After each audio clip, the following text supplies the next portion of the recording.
Quaid Azam Part 406. To Section A was to be added one representative each from Delhi, Ajmer Sharif, Marwara, and Coorg. The princely states were to be given seats not exceeding 93. After the provincial and group constitutions had been formed, the sections in the princely states will reassemble, I beg your pardon, would reassemble for the purpose of settling the Union Constitution. Next, read Appendix 6, the 3 June 1947 statement.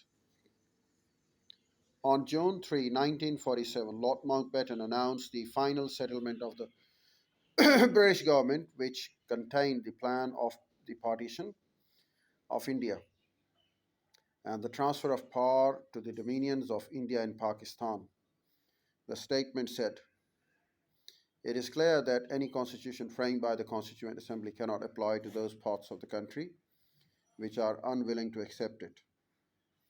The statement laid down the following procedure as the best practical method of ascertaining the wishes of the people of such areas on the issue whether their constitution is to be framed, A, in the existing Constituent Assembly, B, in a new and separate Constituent Assembly consisting of the representatives of those areas which decide not to participate in the existing Constituent Assembly."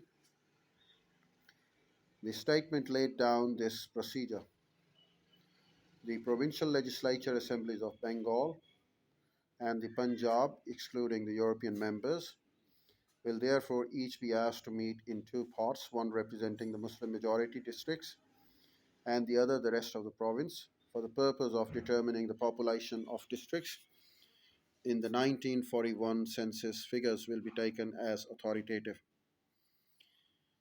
The members of the two parts of each legislative assembly sitting separately will be empowered to vote whether or not the province should be partitioned.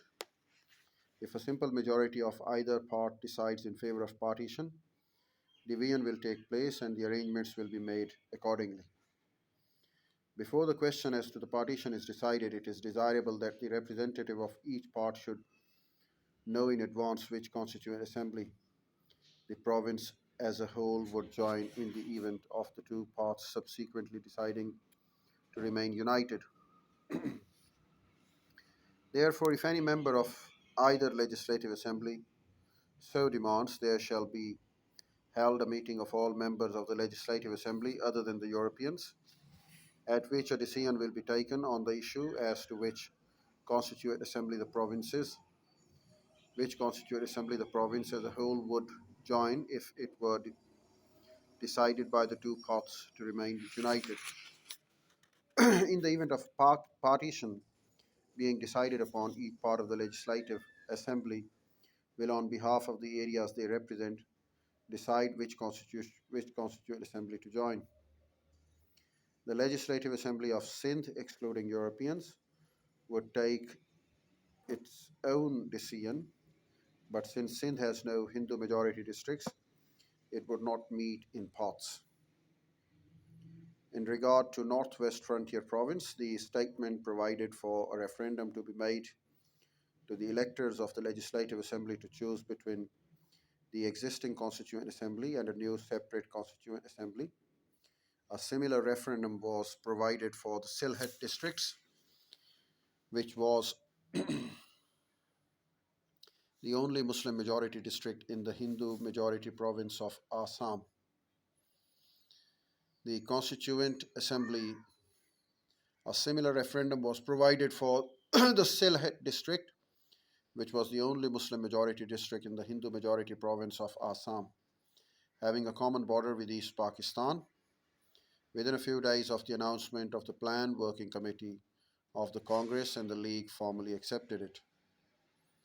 Appendix 8. Waivel, Gandhi, Nehru, 27 September 1946, post-Calcutta killings, Leonard Mosley in the last days of the British Raj. It's in fact an account, and I'll read it in the next video.